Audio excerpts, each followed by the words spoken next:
দাসপুরের আজকে প্রত্যন্ত এলাকা দানিকোলা গ্রাম, চারদিকে জল পেরিয়ে আমরা এলাম গাড়ি করে। গাড়িও আসছে না, অনেকটা হেঁটে আসতে হলো। এখানে মেডিকেল ক্যাম্প হচ্ছে এবং রিলিফ ডিস্ট্রিবিউশন করা হবে, ত্রিপল, চাল, কাপড় চোপড় ইত্যাদি সামগ্রী বিতরণ করা হবে। বিডিও সাহেব এসছেন, ম্যাডাম এসছেন, আমাদের সভাপতি সাহেব এসছেন। এখানে মেডিকেল ক্যাম্পে দেখুন খুব ভিড় হয়েছে, অনেক মানুষ এসছে। আমরা এখানে সচেতনতা বার্তাও দিলাম, সাপ নিয়ে সচেতনতা করলাম। তারপর গর্ভবতী মহিলারা যেন হসপিটালে ভর্তি হয়, ডেঙ্গুর জন্য যেন সবাই মশারি টাঙিয়ে ঘুমায় এবং যেন পুরাতা জামা কাপড় পরে বাড়িতে। এইগুলোই বার্তা দেওয়া হচ্ছে। মূলত যাদের পেটের রোগ আছে বা সামান্য শরীর খারাপ আছে তাদেরকে ওষুধপত্র দেওয়া হচ্ছে। সবাইকে আমরা আহ্বান করছি এরকম ক্যাম্পে আপনারা আসুন, তার সঙ্গে সচেতন থাকুন, কারণ জল আরও বাড়তে পারে, জল বাড়ছে চারিদিকে। আমরা আছি এলাকাতে, আমাদের বিডিও সাহেবরা, পঞ্চায়েত প্রধান ম্যাডাম এখানে আছে। সবাই মিলে চেষ্টা করছি আমরা যাতে করে মানুষের পাশে দাঁড়ানো যায়। আমরা এখন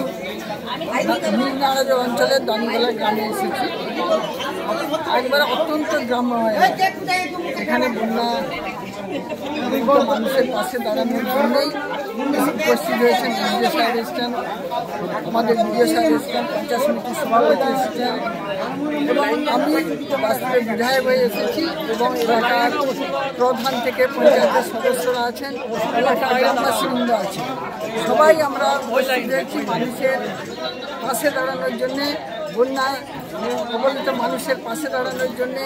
আমাদের মামাটি মানুষের সরকারের মাননীয় মুখ্যমন্ত্রী তার অনুপ্রেরণায় মানুষের কোনো কিছু অসুবিধা যাতে না হয় তার জন্যে আমরা সবাই কিন্তু প্রচেষ্টায় রয়েছি। মুখ্যমন্ত্রী যেভাবে আমাদের দিচ্ছেন সেইভাবে মানুষের একবার কোনো কিছু অসুবিধা না হয় সবসময় মুখ্যমন্ত্রী আমাদের খোঁজ নিচ্ছেন এবং ডিএম সাহেব, এসপি সাহেব সবসময় মানুষের পাশে থাকার অনুরোধ জানিয়ে আমরা একটা বিডিও সাহেব ঘাটাল থেকে আজকে একটা গ্রাম্য এলাকায় এসেছেন।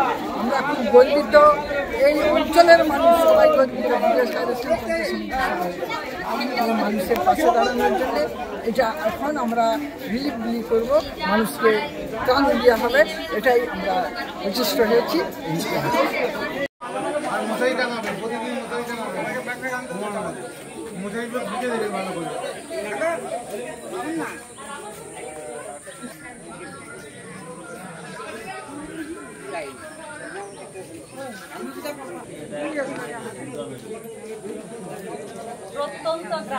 একে একে আসুন, কার কি অসুবিধার কথা বলুন।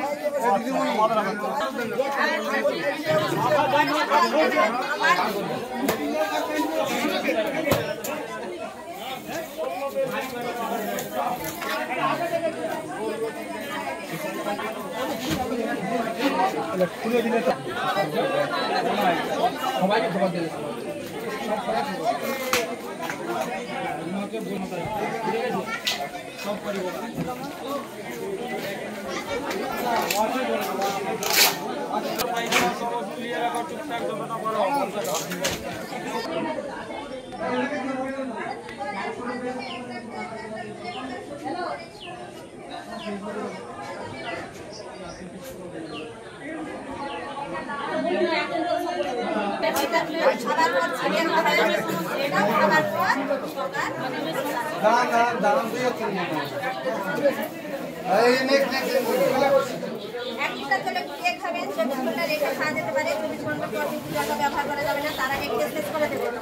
এছাড়া মুন্সিপির জল, বেশ জল, বাংলা খাওয়া যাবে আর খাওয়ার পরে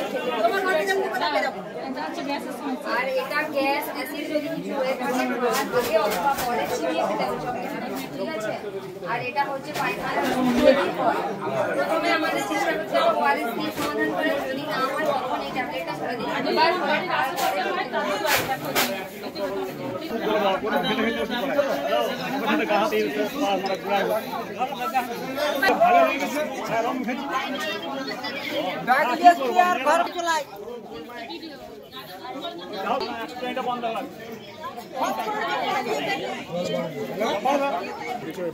সব হেভি সুন্দর করে দিয়েছে।